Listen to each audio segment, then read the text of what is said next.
एक दिल एक जान ए वतन दोनों तुझ पर कुर्बान।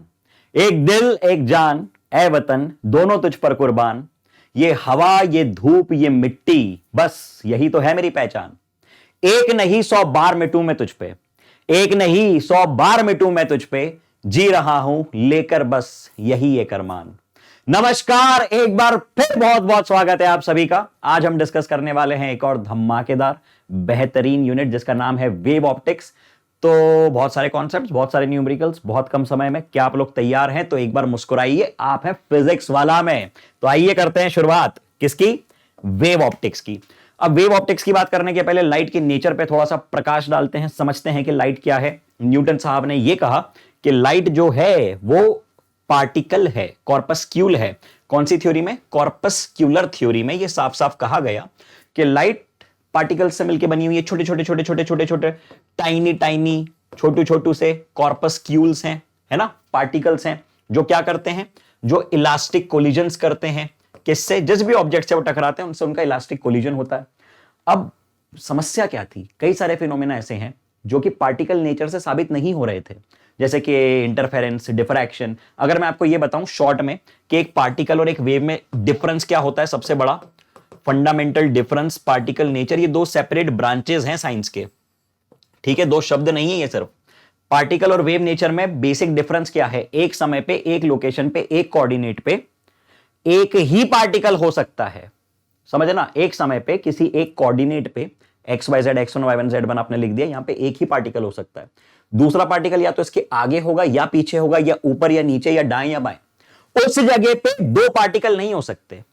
एक कुर्सी पे या तो छोटू बैठेगा या मोटू बैठेगा, है ना, उसके ऊपर बैठ सकता है, उसके नीचे बैठ सकता है, उस जगह पे नहीं बैठ सकता। लेकिन इस कमरे में भी कितनी सारी वेव्स हैं, अनंत वेव्स हैं, ढेर सारी वेव्स हैं। कई सारी मुझे दिख रही हैं मतलब कई सारी हम ऑब्जर्व कर पा रहे हैं, कई सारी हम ऑब्जर्व नहीं कर पा रहे हैं, है ना, लेकिन है तो सही, प्रेजेंट तो है। मतलब एक लोकेशन पे सेम टाइम पे एक से अधिक वेव्स हो सकती हैं और वो अपना कुछ प्लस माइनस भी कर सकती है। क्या मतलब है? इंटरफेरेंस उनका हो सकता है। पार्टिकल्स में ये चीज पॉसिबल नहीं है। तो कई सारे फिनोमेना ऐसे हैं जो कि वेव नेचर को दर्शा रहे थे लाइट के। कौन कौन से? जैसे कि इंटरफेरेंस, डिफ्रैक्शन, पोलराइजेशन। और कई फिनोमेना ऐसे हैं जो कि पार्टिकल नेचर को दर्शा रहे थे। अब हमको क्या समझना है? हम पहले बेसिक में समझेंगे हमारे काम का क्या है इस टॉपिक में। हमको क्या समझना है? हमको वेव नेचर समझना है। लेकिन उसके पहले थोड़ा सा इतिहास समझ लेते हैं कि बातें शुरू कहां से हुई। बातें शुरू यहां से हुई। कैरेक्टरिस्टिक्स ऑफ कॉर्पस्क्यूलर थ्योरी बताऊं, शॉर्ट में बता रहा हूं। तो बहुत ही छोटे छोटे से माइन्यूट पार्टिकल्स हैं और ये क्या कर रहे होते हैं? इलास्टिक कोलिजन्स इनके हो रहे होते हैं जिस भी ऑब्जेक्ट से टकराते हैं। कंटिन्यूअसली कोई भी अगर सोर्स है तो वो क्या कर रहा है? It's emitting, that source is doing what? That source is emitting these small particles in every possible direction. 360 degree में हर जगह ही एमिट कर रहा है, ठीक है। These small particles, that's what we call as the corpuscles, travel with the speed of light. कितनी होती है speed of light? 3 into 10 to the power 8 metre पर सेकेंड। क्या इनको मीडियम की जरूरत है? नहीं। लेकिन क्या ये स्पीड मीडियम से चेंज होगी? बिल्कुल होगी, बिल्कुल होगी। मीडियम की ऑप्टिकल डेंसिटी पर डिपेंड करती है इनकी स्पीड, ठीक है। ये हमको पता चलेगा अभी थोड़े समय के बाद क्यों डिपेंड करती है। क्योंकि अलग अलग मीडियम्स की डेंसिटी, या तो ऐसा कहूं स्पेसिफिकली ऑप्टिकल डेंसिटी अलग अलग होती है, जिस वजह से एक मीडियम से दूसरे मीडियम में जाते समय वेवलेंथ चेंज होती है, वेलोसिटी चेंज होगी। लेकिन क्या चेंज नहीं होगी? कई बार इस बात को जो लोग लेक्चर्स रेगुलरली अटेंड कर रहे हैं, ये मैंने आपको थंब रूल दिया है कि एक मीडियम से दूसरे मीडियम में जाते समय लिख लेना स्टार बना के, कौन कौन सी चीजें चेंज नहीं होती हैं।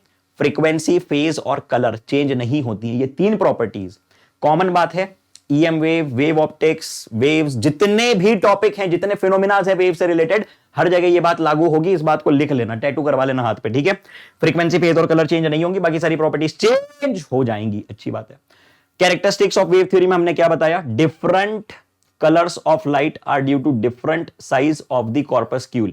ये मैं नहीं कह रहा हूं, न्यूटन साहब कह रहे हैं, ठीक है। गलत बात है, बहुत सारी बातें इसमें गलत हैं। अभी आप लोग जैसे जैसे आगे समझोगे, पढ़ोगे, आपको पता चलेगा। The rest mass of these corpuscles is zero, बड़ी अच्छी बात है। The velocity of these corpuscles in an isotropic medium is same in all directions. Isotropic medium में हर दिशा में वेलोसिटी सेम है। लेकिन अगर मीडियम आइसोट्रोपिक नहीं हुआ, अगर मीडियम नॉन होमोजीनियस है, एनिसोट्रॉपिक है, जैसा कि आप केमिस्ट्री में कहते हैं, केमिस्ट्री के टर्म्स हैं ये सारी, तो अलग अलग दिशा में उसकी कॉन्फ़िगरेशन अलग अलग, जिसके कारण उसकी स्पीड अलग अलग होगी। ठीक है, बेसिक बात है, हमारे डिस्कशन से बहुत ज्यादा रेलिवेंट नहीं है ये बातें, फिर भी कुछ समय मैं इस पे स्पेंड कर रहा हूं क्योंकि इंपॉर्टेंट है ये सब जानना। ठीक है, तो हां, anyways these corpuscles travel in straight lines, these corpuscles are invisible. बड़ी अच्छी बात है। अब बातों को बढ़ा दिया जाए आगे। अब आ गए वो महान व्यक्ति जिनके कारण ये चैप्टर आपके सिलेबस में है, जिनके कारण ये ब्रांच हम लोग पढ़ रहे हैं पूरी। ठीक है, हाइगन साहब, इन्होंने क्या कहा, इन्होंने अपनी एक वेव थ्योरी दी। ठीक है, तो बेसिकली बात क्या है, बात कुछ ऐसी है कि मान लो ये एक पॉइंट सोर्स है। अब इमेजिन करो कि आप लोग पिकनिक पे गए, वहां पे एक पॉन्ड आपको दिखा, आपने 6-8 मार्बल्स ले लिए, मार्बल समझते हो, कंचे हाथ में ले लिए। अब 1 सेकंड के अंतराल पे आप इसको गिरा रहे हैं, 1 2 3 4, और जो पैटर्न बन रहा है आप उसको ऑब्जर्व कर रहे हैं। तो डेफिनेटली पानी में अगर ये मार्बल्स गिर रहे हैं तो आसपास क्या बनेंगे, रिपल्स बनेंगे, बिल्कुल बनेंगे। तो ये आसपास बन रहे हैं रिपल्स।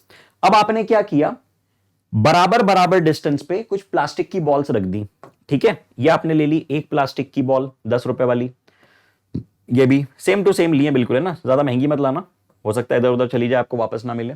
तो ये आपने कितने रुपए खर्च कर दिए, 50 रुपए आपने खर्च कर दिए एक्सपेरिमेंट पे। लेकिन आपको एक बहुत बढ़िया बात पता चल गई, अब आप पत्थर गिरा रहे हो और आप पैटर्न ऑब्जर्व कर रहे हो, करते जाओ।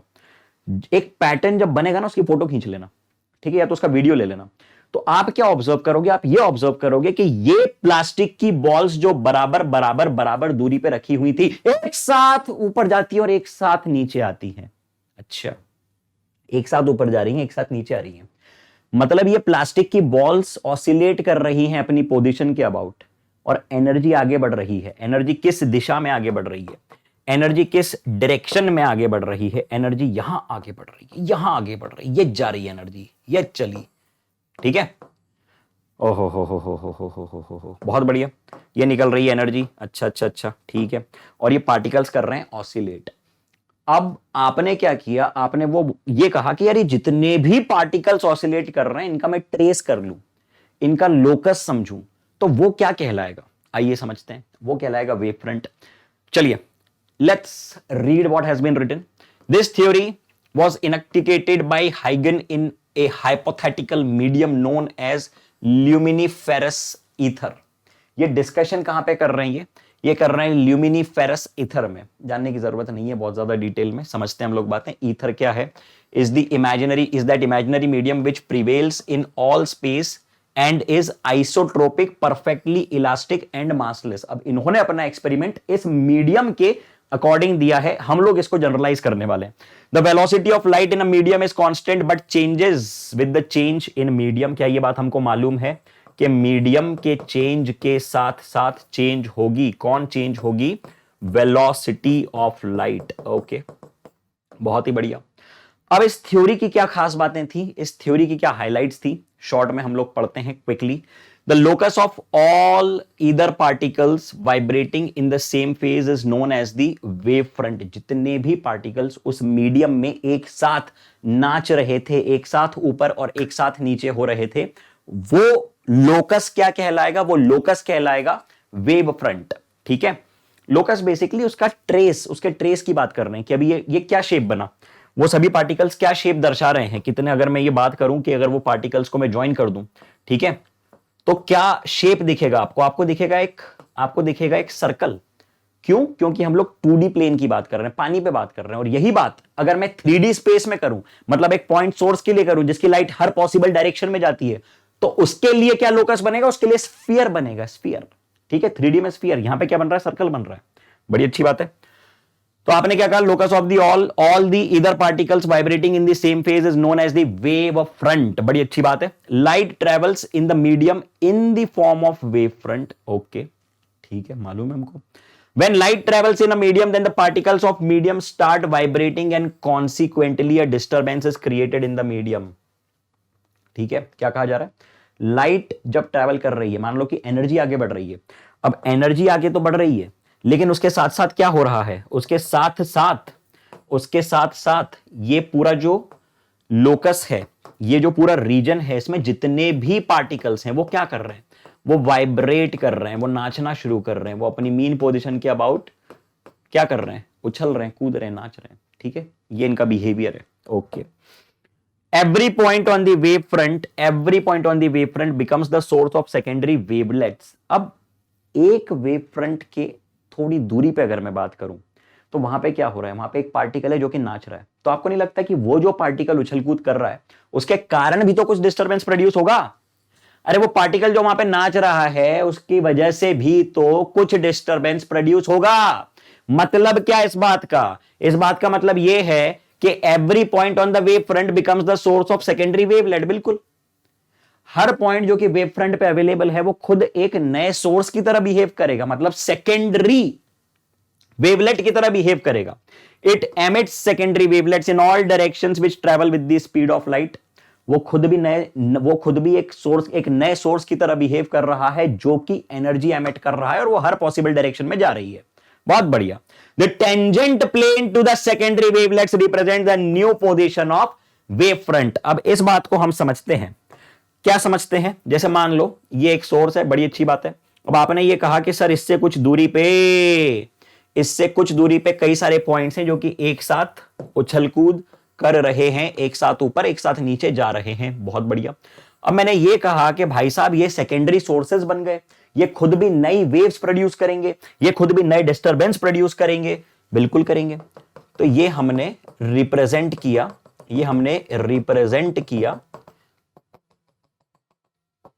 इनका बिहेवियर। ठीक है, बहुत बढ़िया। ये यहां पे हर जगह से जो है एनर्जी प्रोड्यूस हो रही है, निकल रही है बाहर। अब आप क्या कर रहे हैं, आपको इनके द्वारा प्रोड्यूस होने वाले वेव फ्रंट की डायरेक्शन बतानी है। तो आपने कहा कि इनसे जो टेंजेंट्स बन रहे हैं ना, टेंजेंट्स, उन सबको ज्वाइन करते जाओ। सर कौन से टेंजेंट? Outward tangent. तो ये शेप बना दिया आपने। बिल्कुल। और हमने क्या कहा? हमने कहा the tangent plane to these secondary wavelets represent the new position of the wave front. So this is how you represent the new wave front. बिल्कुल। आफ्टर दिस अब हम लोग अगर बात करें वेव फ्रंट की प्रॉपर्टीज की, देखो ये थ्योरेटिकल बातें चल रही हैं लेकिन महत्वपूर्ण है। हो सकता है कि एग्जैक्टली इसी में से कोई थ्योरेटिकल सवाल आपके सामने आ सकता है। और कई बार ऐसा होता है कि हम न्यूमेरिकल्स तो बहुत अच्छे से कर लेते हैं, फॉर्मूलाज वगैरह हमको पता होते हैं, डेरिवेशंस भी हमको पता होते हैं, लेकिन बेसिक छोटी छोटी टर्म्स में कई बार हम कंफ्यूज हो जाते हैं। जैसे एक स्टूडेंट ने मुझसे पूछा कि सर मैं हमेशा v equal to f lambda होता है या lambda equal to f v होता है, इसमें कंफ्यूज हो जाता हूं, है ना। तो बहुत ही बेसिक सी बात है। अब एग्जाम में अगर आपको ये कंफ्यूजन हो गया तो समस्या हो जाएगी, है ना। तो उसके लिए क्या महत्वपूर्ण है कि आपको इसका बेसिक कॉन्सेप्ट पता हो कि ये आता कहां से, ये आता है distance equal to speed into time से।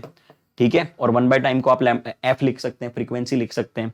लैम्डा क्या होती है? लैम्डा वेवलेंथ होती है। एनीवेज इससे रेलेवेंट नहीं था लेकिन दिमाग में ऐसे एक बात आई तो आपसे शेयर कर दी। ठीक है, चलिए तो बातों को बढ़ाते हैं आगे।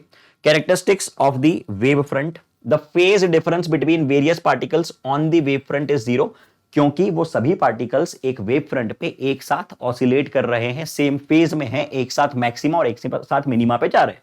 The wave front travels with the speed of light in all directions in an isotropic medium. बड़ी अच्छी बात है, मालूम है हमको, पढ़ लिया हमने अभी। A point source of light always gives rise to a spherical wave front. Point source के लिए 3D में स्फेरिकल वेव फ्रंट बनेगा। किस तरह के मीडियम में? आइसोट्रोपिक मीडियम में। अगर मीडियम एनिसोट्रोपिक हो तो अलग अलग डायरेक्शंस में अलग अलग स्पीड होने वाली है। Normal to the wave front represents a ray of light. Wave front से परपेंडिकुलर होगी दिशा किसकी डायरेक्शन होगी? एनर्जी की, मतलब रे ऑफ लाइट की। देख लो परपेंडिकुलर ही बना रहा हूं मैं। ये हैं टेंजेंट्स और ये हैं नॉर्मल्स। ठीक है, चलिए बहुत ही शानदार। It always travels in the forward direction of the medium, देख चुके हैं हम लोग। इंटरफेरेंस की अगर बात की जाए तो बेसिकली बात ऐसी है कि जब दो वेव्स मिलती हैं तो एक समय पे, एक जगह पे, एक टाइम पे एक से अधिक वेव्स हो सकती हैं, और जब वो मिलती हैं तो वो प्रोड्यूस करती हैं एक नई वेव। और ये नई वेव जो बन रही है इसका एम्पलीट्यूड पुरानी वाली से ज्यादा भी हो सकता है, कम भी हो सकता है, depending upon the phase difference between them.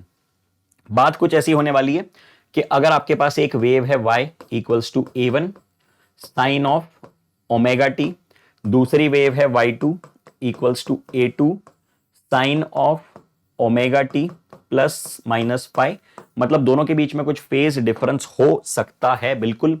Sir आपने इनकी फ्रीक्वेंसी कैसे ली है? मैंने इनकी फ्रीक्वेंसी सेम ली है।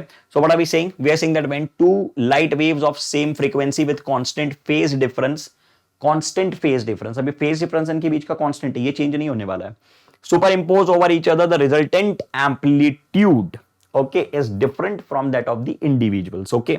और कितना होता है, कितना होता है? वेक्टर ट्रीटमेंट देते हैं हम लोग एम्पलीट्यूड्स को, this is A1, this is A2, this angle is phi, let's say this is the resultant, let's say this is the resultant. So what is the net expression going to be? What is the net expression going to be? The net expression is going to be, देखते चलना सब लोग साथ साथ में, हमने लिख दिया A net is root over A1 square plus A2 square plus 2A1 A2 cos of phi, है ना? बिल्कुल, बहुत बढ़िया, शानदार, चलिए बड़ी अच्छी बात है। अब अगर ये A1 है, अब अगर ये A1 है और ये A2 है, अगर ये एक सेकेंड, ठीक है, बहुत बढ़िया, अगर ये A1 है और ये A2 है, इनके बीच का फेज डिफरेंस phi है, ये आपने रिप्रेजेंट कर दिया, क्या रिप्रेजेंट कर दिया? रिजल्टेंट रिप्रेजेंट कर दिया, बड़ी अच्छी बात है ना? बहुत ही शानदार, ये मैंने ट्राइंगल कंप्लीट कर दिया इधर।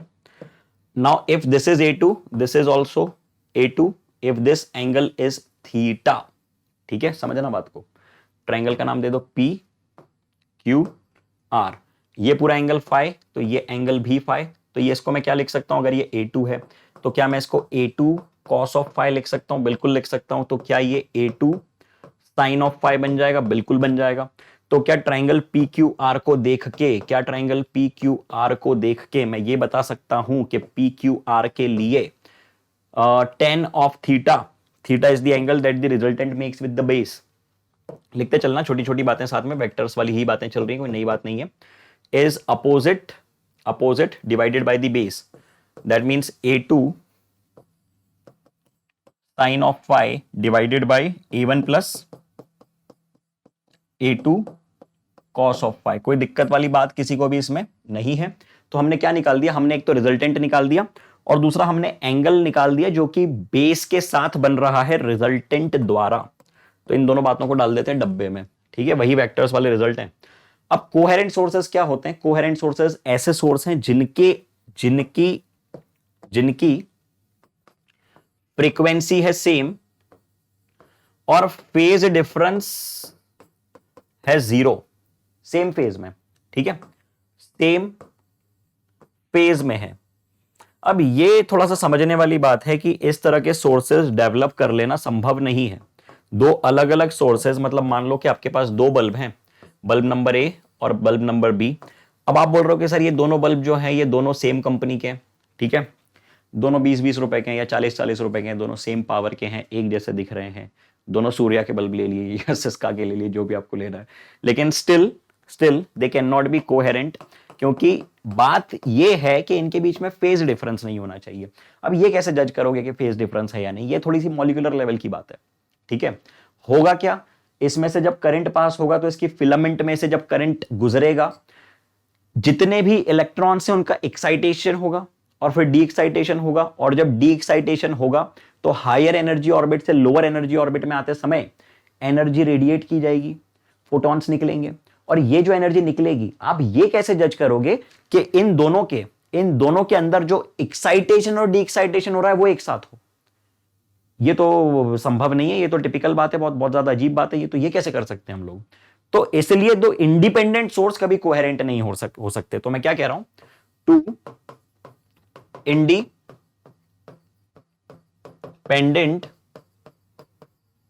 Sources can never be coherent, ठीक है।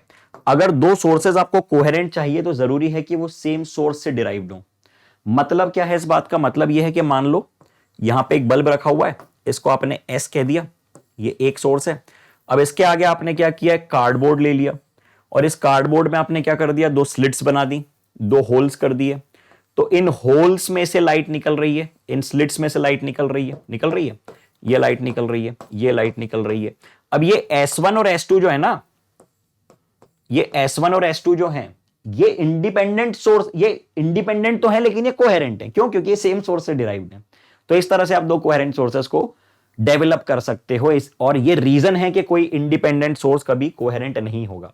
अब एनालिसिस करें अगर हम लोग इंटरफेरेंस की, तो हमने ये समझा कि y1 आपने लिखा हुआ है a1 sine of omega T, बहुत ही बढ़िया, और y2 आपने क्या लिख दी, a2 साइन ऑफ, कुछ फेज डिफरेंस है दोनों के बीच में, omega t plus minus five. Okay, अब हम बात कर रहे हैं y equals to y1 plus y2 की। ठीक है, ये बात हम लोग कर रहे हैं।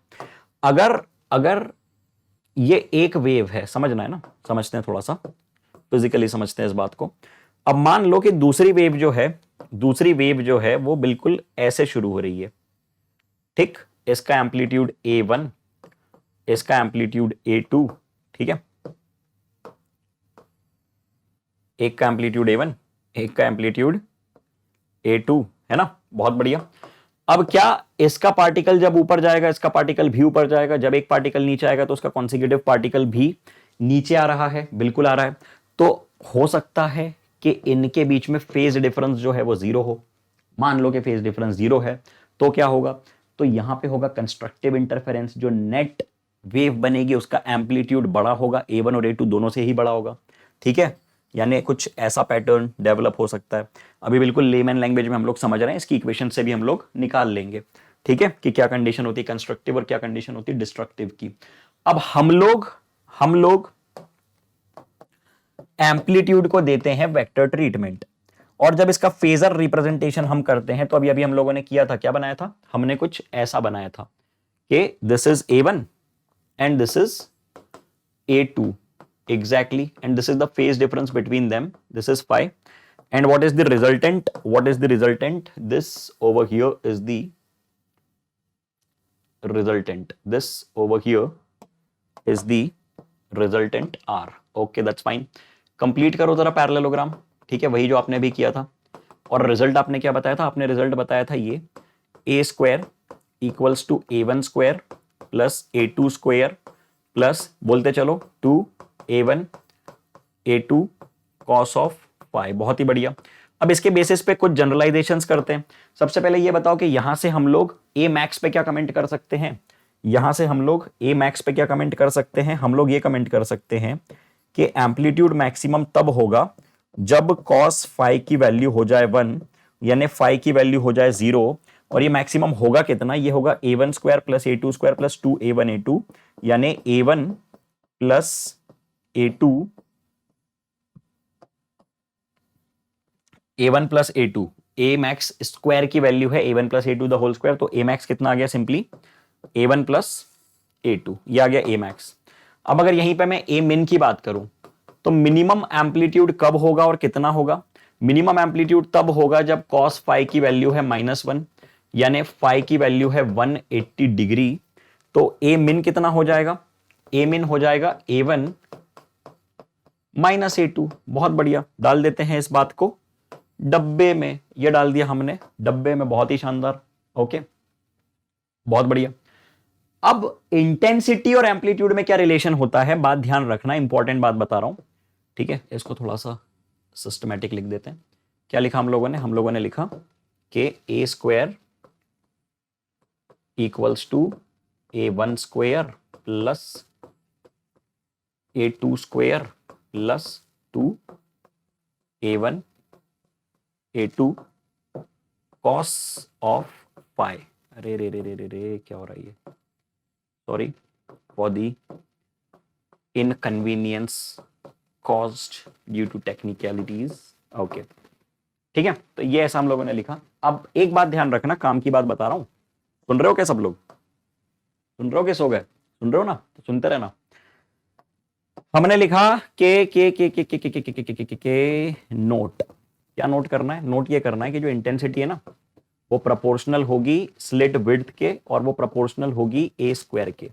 अब W क्या बोला है, W है स्लिट विड्थ, W क्या है स्लिट विड्थ, I क्या है, I है इंटेंसिटी,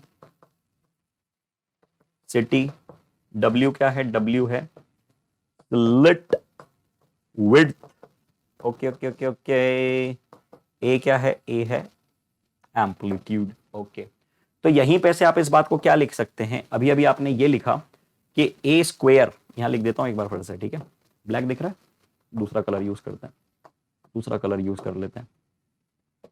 अभी अभी आपने लिखा A square is A one square plus A2 square plus 2a1 a2 cos phi, ठीक है। अब आपने ये कहा कि इंटेंसिटी जो है वो प्रोपोर्शनल है ए स्क्वायर के, तो आप आई को के टाइम्स ऑफ ए स्क्वायर लिख दो, यानी ए स्क्वायर को आई बाय के लिख दो, ठीक है। और जब सब्सटीट्यूट करोगे आप इस एक्सप्रेशन में, तो के हर जगह से कैंसिल आउट हो जाएगा और नेट एक्सप्रेशन इंटेंसिटी का आपको क्या मिलेगा, इंटेंसिटी का नेट एक्सप्रेशन आपको ये मिलेगा, ठीक है। काम की बातें ध्यान रखना है। तो इसको मैं सेपरेट पेज पे ले लेता हूं। हमने ये लिखा, हमने क्या लिखा, हमने लिखा कि जो एम्पलीट्यूड है ए वो है a one square plus A2 square plus 2a1 a2 cos phi. तो ए स्क्वायर को आपने लिख दिया I1 plus I2 plus 2 root I1 I2 cos phi, ठीक है। अब आप आई मैक्स के बारे में बताइए, इंटेंसिटी मैक्सिमम कब होगी और कितनी होगी। इंटेंसिटी मैक्सिमम तब होगी जब cos पाई की वैल्यू 1 है, और इसको आप लिख सकते हैं root I1 square plus root I2 square plus 2 root I1 I2। तो आई को आप लिख सकते हैं, आई मैक्स को आप लिख सकते हैं root I1 plus root I2 का स्क्वायर। बहुत ही शानदार। इसी तरह से आई मिन पे अगर चर्चा की जाए, आई मिन पे अगर प्रकाश डाला जाए, तो आई मिन के बारे में बताइए। आई मिन को आप लिख देंगे कब, आई मिन कब होगा, सबसे पहले तो आई मिन होगा कब, आई मिन तब होगा जब cos फाई की वैल्यू -1 होगी।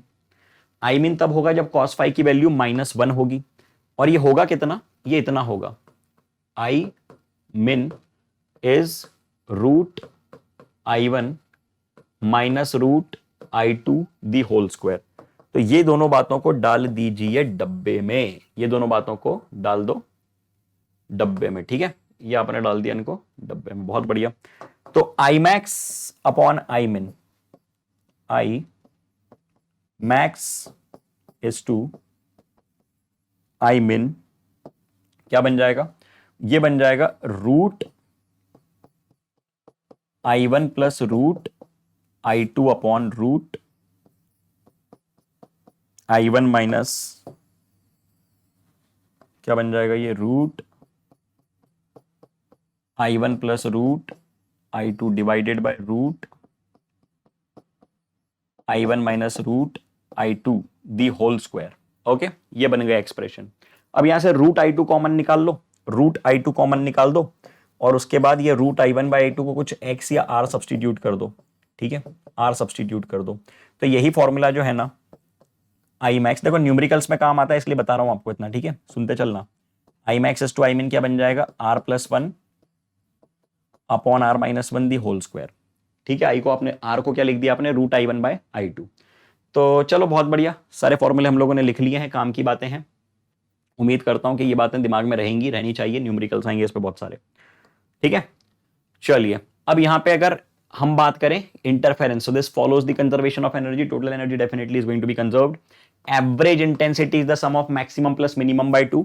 तो ये लिख दिया आपने एवरेज का एक्सप्रेशन, और जो बात मैंने लिखी थी that I is proportional to width proportional to amplitude square, बहुत बढ़िया, ये लिख दिया आपने ratio. Okay, after this the maximum is to minimum can be written something like this, and you know that I is proportional to a square, तो root I को आप लिख सकते हैं एम्पलीट्यूड। a1 प्लस a2 को आपने लिख दिया a max, a1 minus a2 को आपने लिख दिया a min। Okay, fringe visibility होता है रेशो मैक्सिमम और मिनिमम के एडिशन और उनके डिफरेंस का, मतलब I max minus I min is to I max plus I min into 100, percentage form में रिप्रेजेंट किया जाता है इसको, ठीक है। So when I min is 0 the fringe visibility is maximum, मतलब कि उनका डिस्ट्रक्टिव इंटरफेरेंस नहीं हो रहा है, I min की वैल्यू 0 है, ठीक है। I min that means the minimum, कितना होता है मिनिमम, a1 माइनस a2, वो कितना है 0 है, मतलब दोनों की इंडिविजुअल एम्पलीट्यूड्स बराबर थे, ठीक है। चलिए Maximum when both slits are of equal width, the fringe visibility is best and is equal to 100%. ठीक है, चलो बातों को बढ़ाते आगे।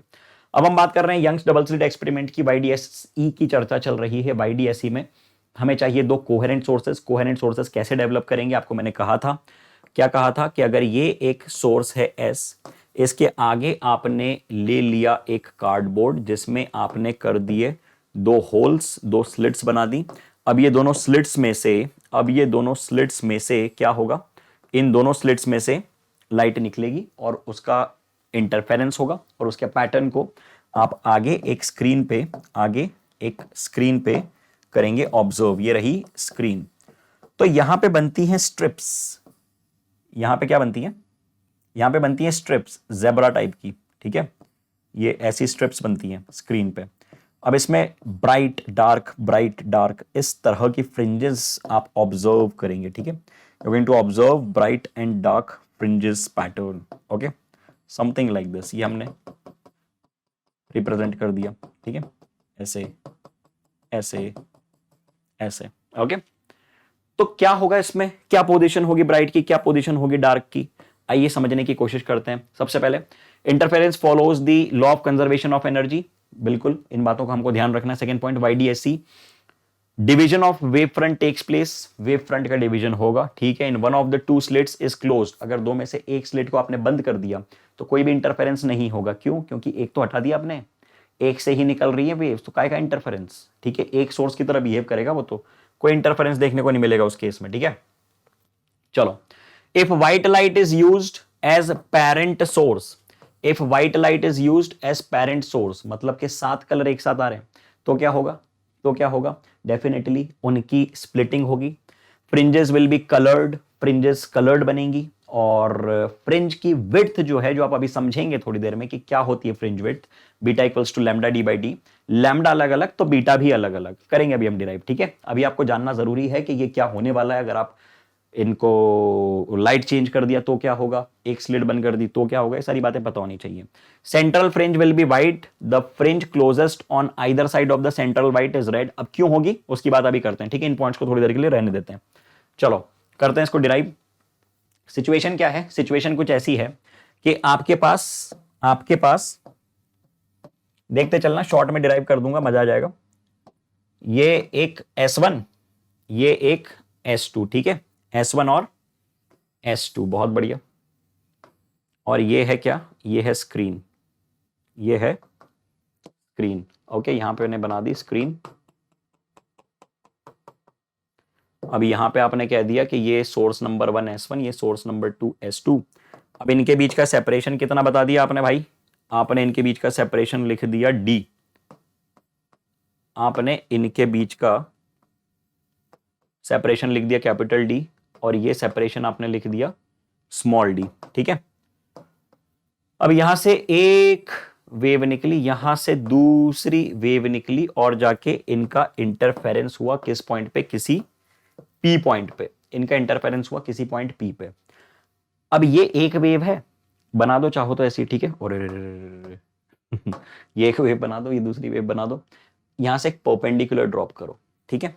तो ये जो डिफरेंस है S1P minus S2P minus S1P, ये क्या है, ये है इनके पाथ का डिफरेंस, और इसको हम कहते हैं पाथ डिफरेंस। नाम से ही समझ में आ रहा है, पाथ का डिफरेंस, पाथ डिफरेंस। तो ये हमने रिप्रेजेंट कर दिया क्या, ये हमने रिप्रेजेंट कर दिया पाथ डिफरेंस, ओके, बड़ी अच्छी बात है।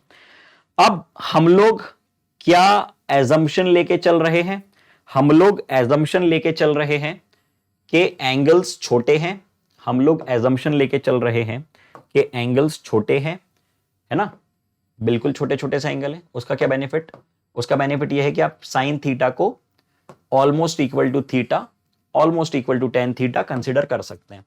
अब आपको ध्यान देना है एक सफेद वाले ट्रायंगल पे, कर देता हूं मैं, सफेद बना देता हूं उसको, ठीक है।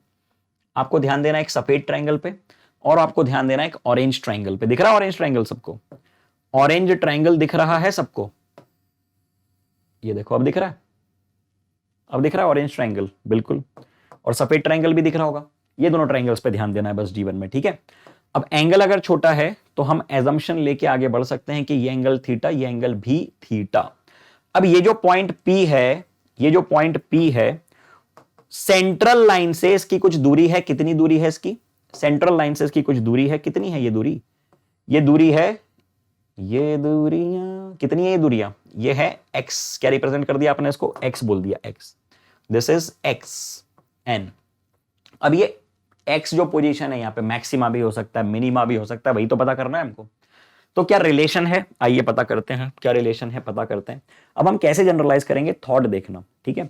हम सिचुएशन को समझेंगे ये S1P और S2P के पाथ डिफरेंस पे, मतलब यहां से भी कोई वेव निकल रही है, यहां से भी कोई वेव निकल रही, समझना है ना, एकदम घुस जाना है इसके बीच में, फील कर लेना बिल्कुल, इसको मजा आ जाएगा। जीवन में कभी तुमको रटने नहीं पड़ेंगे इसके फॉर्मूले, भगवान का कसम सच बता रहा हूं मैं, ठीक है। तो ये S1P और ये S2P, इन दोनों से वेव्स निकल रही हैं, इन दोनों से वेव्स निकल रही हैं, है ना।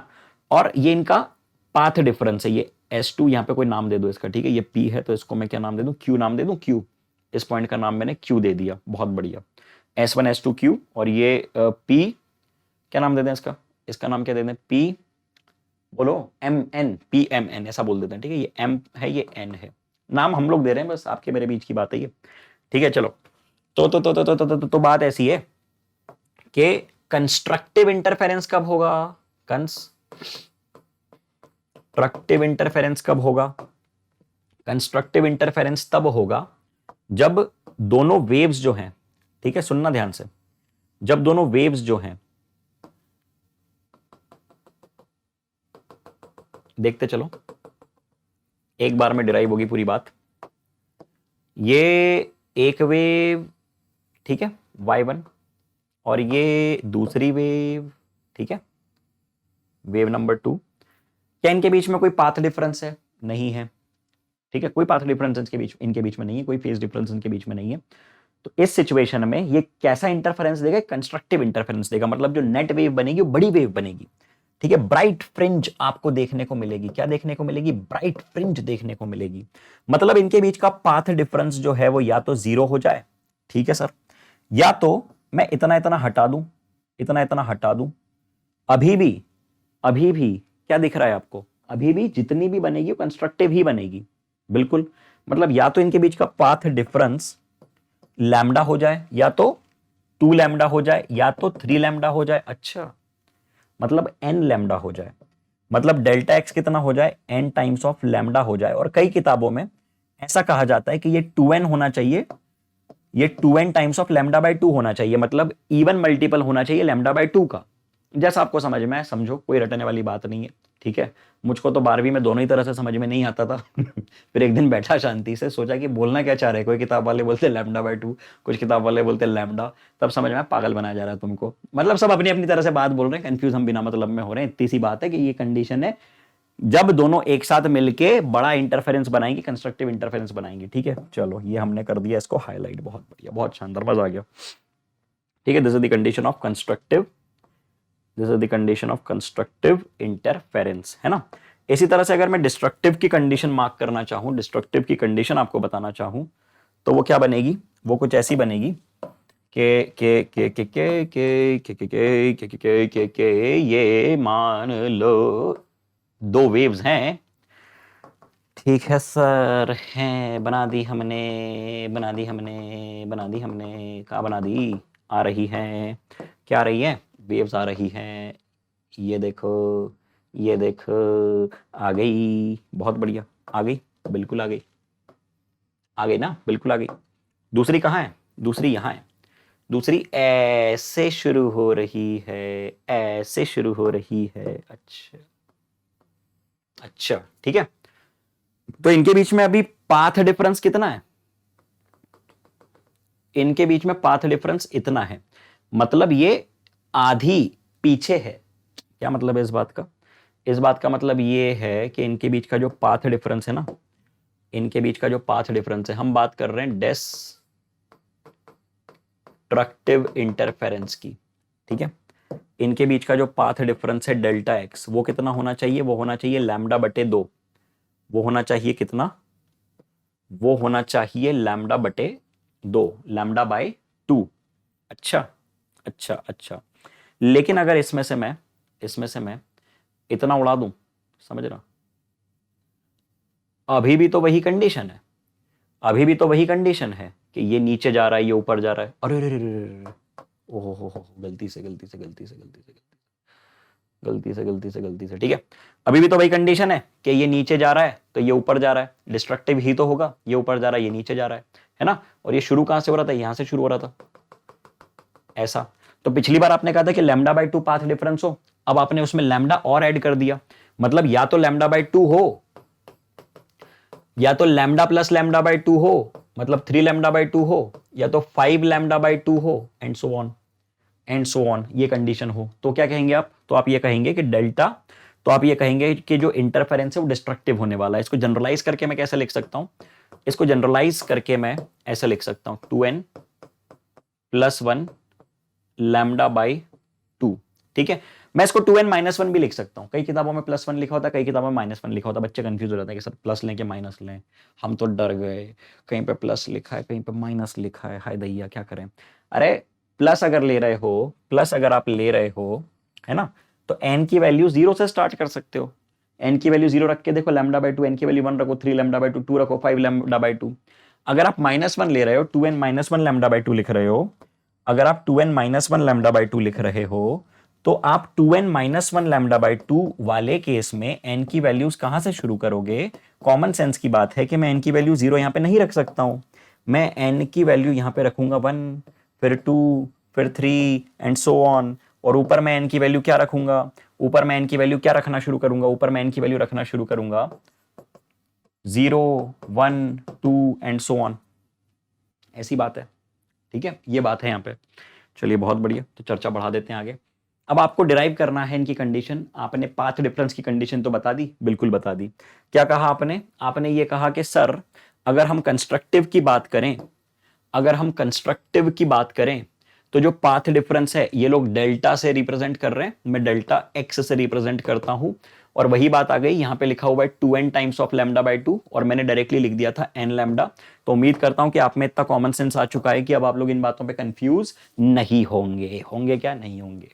तो पाथ डिफरेंस आपने लिख दिया n लैम्डा, बहुत बढ़िया। अब अगर आप लोग ट्रायंगल देखें, अगर आप लोग ट्रायंगल देखें ऑरेंज वाला, ठीक है, कौन सा वाला, ऑरेंज वाला, तो टेन थीटा को आप क्या लिख देंगे, आप कहेंगे छोटा एंगल है तो टेन थीटा बराबर साइन थीटा, और टेन थीटा होता है अपोजिट अपॉन बेस, तो टेन थीटा को आप लिख देंगे एक्सएन बाय कैपिटल डी, लिख देंगे क्या।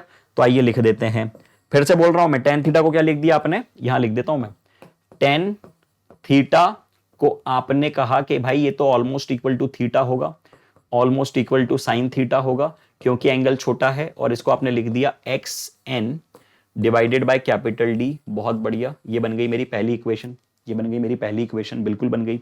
दूसरी बात मैं देख रहा हूं ट्रायंगल सफेद वाला, सफेद ट्रायंगल को देखो। अब इस सफेद ट्रायंगल में, सफेद ट्रायंगल में व्हाइट ट्रायंगल को मैं हाईलाइट कर रहा हूं, व्हाइट ट्रायंगल को मैं हाईलाइट कर रहा हूं ऐसे, है ना। तो अब इसमें ये एंगल अगर थीटा है, ये स्मॉल डी है, और ये डेल्टा एक्स है, ये 90 डिग्री है, तो क्या आप theta equal to arc upon radius लिख सकते हैं। वापस वही बात कि sine theta equal to sine theta equal to opposite upon hypotenuse लिख दो, एक ही बात है, ठीक है। तो आप क्या लिख देंगे, छोटे एंगल के लिए थीटा बराबर साइन थीटा बराबर डेल्टा एक्स बाय छोटू डी, है ना। तो ये एक रिजल्ट और वो दूसरा रिजल्ट जो मैंने लिखा, है ना। क्या लिखा मैंने लिखा छोटे एंगल के लिए टेन थीटा बराबर साइन थीटा, और इसको आपने लिख दिया delta X divided by small D, और ये दोनों ही रिजल्ट्स को आपने कर दिया equate. Equation number 1, equation number 1, equation number 1 और इक्वेशन नंबर 2 को कर दो इक्वेट, ठीक है। तो आप क्या कहेंगे, आप ये कहेंगे कि एक्स एन मतलब position of nth bright fringe, ठीक है, समझना। एनथ का मतलब क्या है, एनथ का मतलब है एन की वैल्यू 1 रख दो तो पहली ब्राइट फ्रिंज, 2 रख दो दूसरी ब्राइट फ्रिंज, किसी भी ब्राइट फ्रिंज की पोजीशन मिल रही है आपको। एक्स एनथ इक्वल टू क्या लिख दिया आपने, आप यहां पे लिख दोगे x n by D equal to delta x by D, x n by capital D equal to delta x by small D, बहुत बढ़िया। और यहां से आप लिखेंगे x n equal to delta x times of capital D divided by small D, और delta x को आप क्या लिख देंगे, डेल्टा एक्स को आप लिख देंगे, ये कंडीशन चल रही है ब्राइट फ्रिंज की, So this is n lambda capital D divided by small d. This is xn. This is xn. Okay. This is xn. बहुत बढ़िया. This is xn. Okay. This is xn. ठीक है. ये आ गया एक्सप्रेशन किसका, nth bright fringe का. मतलब n की वैल्यू रख के, लैम्डा की वैल्यू, dd की वैल्यू रख के आप लोग पोजीशन निकाल सकते हो कि यहाँ पे ब्राइट होगी. तो this is the condition of nth bright fringe. और यहीं पे मैं डेल्टा एक्स को क्या रख दूंगा, और यहीं पे मैं डेल्टा एक्स को क्या रख दूंगा, फॉर डार्क फ्रिंज यानी for destructive interference. Delta x को आप रख दीजिए, डेल्टा एक्स को आप रख दीजिए 2n. देखो प्लस भी रख सकते हो, माइनस भी रख सकते हो, वो आपके ऊपर फ्रीडम है. मैं आपके दे रहा हूं ये आपको फ्रीडम. ठीक है. Lambda 2n minus 1 lambda by 2. ठीक है. तो xn क्या बन जाएगा, डार्क फ्रिंज की पोजीशन क्या बन जाएगी, 2n minus 1 lambda D by 2d. उम्मीद करता हूं कि इसमें अब आप लोग उलझोगे नहीं, घबराओगे नहीं, कंफ्यूज नहीं होगे. जीवन के आपके सबसे महत्वपूर्ण कॉन्सेप्ट्स आपके सामने हैं, क्योंकि YDSC एक बहुत ही इंपॉर्टेंट कॉन्सेप्ट है जिसमें से पक्का है कि हर बार सवाल आता है और आएगा ही नीट में CUET में JEE में, हर एग्जाम में आएगा. ठीक है, हर एग्जाम में आएगा. तो चलिए बातें बढ़ाते हैं आगे. अब ये आपने कंडीशन लिख दी, मैंने n लिखा है, यहाँ पे m लिखा है. कोई घबराने वाली बात, डर वाली बात, शंका वाली बात, समस्या वाली बात नहीं है. उम्मीद करता हूं कि ये फंडा बिल्कुल 100% क्रिस्टल क्लियर है. तो चलिए बातें बढ़ा देते हैं आगे. अब अगर हम लोग बात करें फ्रिंज विड्थ की, तो बेसिकली फ्रिंज विड्थ क्या है, फ्रिंज विड्थ सेपरेशन है दो ब्राइट या दो डार्क फ्रिंजेस के बीच की. अगर ये मान लो स्क्रीन है ना, ये मान लो स्क्रीन है, इस स्क्रीन पे आपने पैटर्न्स बना दिए, इस स्क्रीन पे आपने पैटर्न्स बना दिए, इस स्क्रीन पे आपने पैटर्न्स बना दिए. उला उला डांस, शिनचैंग देखते हो, शिनचैंग करता ना उसमें उला उला डांस. तो हाँ, तो क्या, तो बात ये है कि ये ब्राइट डार्क ब्राइट डार्क. अब ये मान लो कि ये सेंट्रल लाइन है.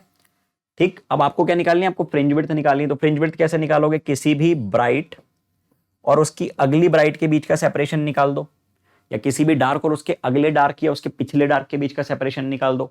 मतलब बीटा जो फ्रिंज विड्थ होती है, इसको आप क्या लिख दोगे, nth bright minus n minus 1th bright, अगली और उसके पीछे वाली का सेपरेशन. या तो इसको n प्लस 1 और इसको n ले लो, आपके ऊपर है, कोई फर्क उससे नहीं पड़ेगा. ठीक है. तो समझ रहे हो, पोजीशन क्या होती है ब्राइट फ्रिंज की, n lambda D by D. तो n की जगह एक जगह लिख जाओ n plus 1 lambda D by D, और एक जगह लिख दो n lambda D by D. तो नेट फॉर्मूला आपके सामने क्या बच जाएगा, बीटा का फॉर्मूला आ जाएगा lambda D by Chhotu D. ठीक है, ये आ गया भाई साहब आपके सामने बीटा का फॉर्मूला. उम्मीद करता हूं कि ये बात बिल्कुल ही क्लियर है. ठीक. Lambda D by Chhotu D, lambda D by Chhotu D. चलो बहुत बढ़िया बहुत बढ़िया बहुत बढ़िया. तो हम लोगों ने कुछ बातें जो समझी उनको जनरलाइज कर देते हैं. पहला important point, distance of nth bright from the central point is this much n lambda D by D. और लैम्डा डी बाई डी को बीटा लिखते हो तो यही फॉर्मूला आप लोग इस तरह से भी लिख सकते हो.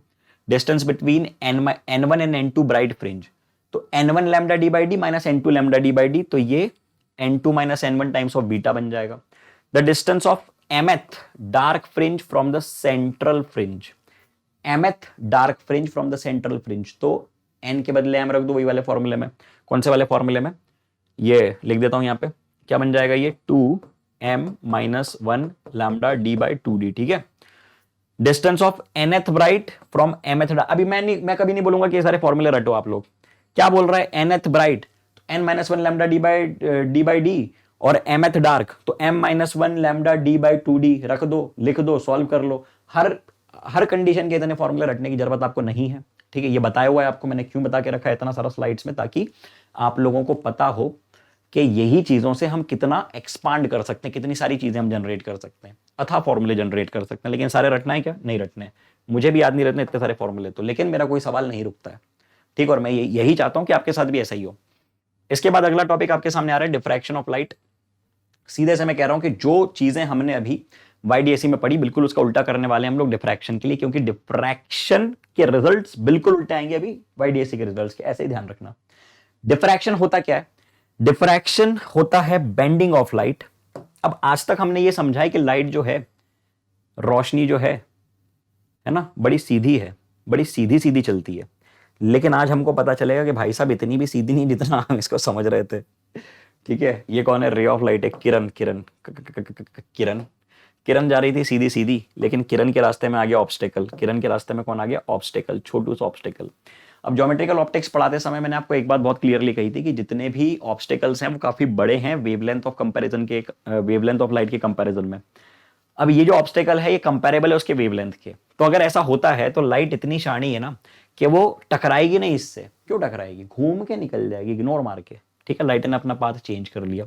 So this bending of light, this bending of light ray from sharp edges of an opaque obstacle and its spreading in the geometrical shadow region is defined as the diffraction or the deviation of light from its rectilinear propagation. This tendency is what we call as the diffraction of light. अब हम समझने वाले हैं Fraunhofer diffraction. अब ये diffraction का pattern क्या है इसका एक्सपेरिमेंट आइए थोड़ा सा समझते हैं। ये एक स्लिट है जो कि काफी छोटी है, लेकिन मैं इसको थोड़ा सा बड़ा करके बता रहा हूं आपको, है ना। अब ये सामने से आ रही है लाइट, ये सामने से आ रही है लाइट, रोशनी, किरण, है ना, और ये पीछे है स्क्रीन। अब ये चल दी लाइट, ये आ गई लाइट, जा रही है, ये आई लाइट, ये चली गई, है ना। ये जो बीच में से निकल रही है तो एज इट इज निकल ली, कोई दिक्कत इसको नहीं पड़ी। लेकिन ये लाइट जो कॉर्नर से आ रही थी इसका हो गया बेंडिंग, इसके साथ क्या हो गया? इसके साथ बेंडिंग हो गई। अब कॉर्नर पे बेंडिंग हो गई, यहां पे जो है लाइट का स्प्रेडिंग चालू हुई। अब ये दोनों कॉर्नर्स से जो लाइट आ रही है, जो स्प्रेड हो रही है, इनके पैटर्न फॉर्म होंगे स्क्रीन पे। इनका पैटर्न फॉर्म होगा स्क्रीन पे, और उसी को हम ऑब्जर्व करेंगे कि कहां मैक्सिमा, कहां मिनिमा, किस तरह का पैटर्न इसमें बन रहा है। ठीक है, तो हम लोग क्या समझ रहे हैं? हम लोग समझ रहे हैं फ्रॉनहोफर डिफ्रैक्शन। अब एक सिंगल स्लिट के कारण होने वाला है ये डिफ्रैक्शन। पाथ डिफरेंस को आपने लिखा A sine of theta N. Theta N represents the direction of nth minima. ठीक है, अब देखिए ये है कंडीशन आपके सामने, ये है वो रीजन, ये है वो स्लिट बेसिकली। ओके, लाइट बीच में से निकली, एज इट इज चली गई, तो इसलिए सेंटर पे हमेशा बनेगा मैक्सिमा। सेंटर पे हमेशा बनेगा मैक्सिमा। सेंटर पे हमेशा क्या बनेगा? मैक्सिमा बनेगा। अब आपको किसी पॉइंट P पे चर्चा करनी है, आपको किसी पॉइंट P पे करनी है चर्चा, आपको किसी पॉइंट P पे करनी है चर्चा। तो आइए करते हैं, आइए करते हैं। ये मान लो आप इस पॉइंट पे बात कर रहे हो, लेट्स से आप लोग इस पॉइंट पे चर्चा कर रहे हो। ओके, ये मैंने रिप्रेजेंट किया इससे। तो वही बात मैं आपसे पूछूंगा कि ये जो S1P और S2P है, इनके बीच का पाथ डिफरेंस कितना? तो उसके लिए आपको देखना पड़ेगा ये ऑरेंज ट्रायंगल। देख रहे हैं सभी लोग? देख रहे हैं सभी लोग इस ऑरेंज ट्रायंगल को? ठीक है, देख रहे हैं सब लोग इस ऑरेंज ट्रायंगल को? थोड़ा ज्यादा डार्क हो गया। बस ठीक है, ये है वो ऑरेंज ट्रायंगल जिसकी मैं चर्चा कर रहा था। अब ये एंगल जो है ये है theta, this is the angle theta. Okay, चलो बड़ी अच्छी बात है। तो यहां पे से आपने क्या लिखा? सबसे पहले आपने ये लिखा कि सर अगर आप इस डेल्टा एक्स की बात करो, इस डेल्टा एक्स की अगर आप बात करो, पाथ डिफरेंस की अगर बात करो, है ना, दिस इज डेल्टा एक्स, तो वही बात थीटा इक्वल्स टू आर का अपॉन रेडियस। छोटे एंगल के लिए साइन थीटा बराबर थीटा, साइन थीटा इक्वल टू क्या लिख दिया आपने? Sine theta equals to delta X divided by A. A क्या है? ए ये सेपरेशन है, स्लिट विड्थ है। ठीक है, तो डेल्टा एक्स को आपने लिख दिया ए साइन थीटा। पहली इंपॉर्टेंट बात जो आपके सामने आई, जो मैंने ऑलरेडी हाईलाइट कर दी थी, फिर से एक बार हाईलाइट कर देता हूं। ठीक है, चलिए चलिए चलिए। अब इसके बाद बात यह है कि अगर आप बात करें nth मिनिमा की, if you are talking about nth minima, if you are talking about nth minima, clearly कहा था कि मैक्सिमा और मिनिमा की कंडीशंस इंटरचेंज होंगी YDSC और डिफ्रैक्शन के लिए। तो आपने क्या लिख दिया? मिनिमा की कंडीशन n लैम्डा, मिनिमा के लिए कंडीशन आपने क्या लिख दी? n lambda. बहुत बढ़िया। और अगर आप बात करो मैक्सिमा की तो वो क्या बन जाएगा? अगर आप बात करो मैक्सिमा की तो वो क्या बन जाएगा, वो बन जाएगा ये मैक्सिमा मिनिमा। ठीक है, एज इट इज याद रखो, एज इट इज याद रखना है, एज इट इज याद रखना है। अब ध्यान देने वाली बात यह है कि n equal to 1 that means the first maxima, n equal to 2 that is the second maxima, that is the second maxima. Minima की अगर आप बात करें, मिनिमा की बात करें अगर आप लोग, तो क्या कहा जा रहा है, when the path difference between the secondary wavelengths coming from A and B is n lambda or 2n lambda by 2, it's even multiple of lambda by 2, then what happens, then minima occurs, then what happens, the minima occurs। तो आपने कितना बता दिया minima के लिए, इसको या तो आप directly delta x equal to n lambda लिख दो, delta x equal to n lambda लिख दो, delta x equal to n lambda लिख दो। किसकी कंडीशन है ये, मिनिमा की कंडीशन है। तो यहां से आप क्या लिख दोगे, यहां से आप लिख दोगे, यहां से आप लिख दोगे थीटा या तो साइन थीटा, थीटा या तो sine theta is N lambda by A. और इसी तरह से मैक्सिमा के लिए आप इसको लिख दोगे 2n plus 1 lambda by 2, 2n plus 1 lambda by 2। तो थीटा की कंडीशन वहां से भी आ जाएगी। ठीक है, मैक्सिमा के लिए। ओके, हमने डायरेक्टली ए साइन थीटा की वैल्यू लिखी है दोनों केसेस में। ठीक है, तो आइए बातों को बढ़ा देते हैं आगे, let's take the discussion further. अब अगर आप nth मिनिमा की चर्चा कर रहे हैं, तो nth मिनिमा के लिए क्या कहा आपने, nth मिनिमा के लिए आपने ये कहा कि भाई साहब जो पाथ डिफरेंस है वो होना चाहिए n टाइम्स ऑफ लैम्डा, या तो 2n times of lambda by 2। बहुत ही शानदार, कोई दिक्कत वाली बात इसमें नहीं है। और दूसरी बात आपने ये कही कि डेल्टा एक्स जो है इनके लिए वो है a times of sign theta. ठीक है, a times of sine theta, delta x is a sine theta. और इसको आपने लिख दिया n लैम्डा या 2n लैम्डा बाई 2, एक ही बात है। ठीक है, तो ये कंडीशन आपके सामने आ गई, ये कंडीशन आपके सामने आ गई है n लैम्डा बाई a। ठीक है, मतलब अब आप एंगुलर पोजीशन निकाल सकते हैं कि किस एंगल पे, कितने एंगल पे मैक्सिमा, कितने एंगल पे मिनिमा। देख रहे हैं आप लोग, और ये देखो, ये this is theta, this is theta corresponding to nth, theta corresponding to nth maxima और nth मिनिमा। तो अगर ये मान लो xn है, इस लोकेशन पे ये लोकेशन है nth मिनिमा की, तो उसकी क्या एंगुलर पोजीशन है, उसकी क्या एंगुलर पोजीशन है, उसकी एंगुलर पोजीशन है इतनी। ठीक है, tan theta equal to xn by D, sine theta and tan theta और ऑलमोस्ट इक्वल। ओके, तो ये एक्सप्रेशन आपने लिख दिया। उम्मीद करता हूं कि ये बात आपके दिमाग में फिट रहेगी। अगली बात, इसी तरह से आप लोग अब जनरलाइज करते हैं मैक्सिमा के लिए, इसी तरह से अब आप लोग बातों को जनरलाइज कर सकते हैं मैक्सिमा के लिए। मिनिमा के लिए आपने ये बात लिखी, for small angle sine theta is theta, then theta is equals to what, N lambda by A, N lambda by A. तो ये आपने लिख दिया what, this is N lambda by A, N lambda by A. So this is N lambda by N lambda D by A, क्योंकि sine theta को आपने क्या लिख दिया, साइन थीटा को आपने लिख दिया xn divided by D, sine theta को आपने लिख दिया xn divided by capital D.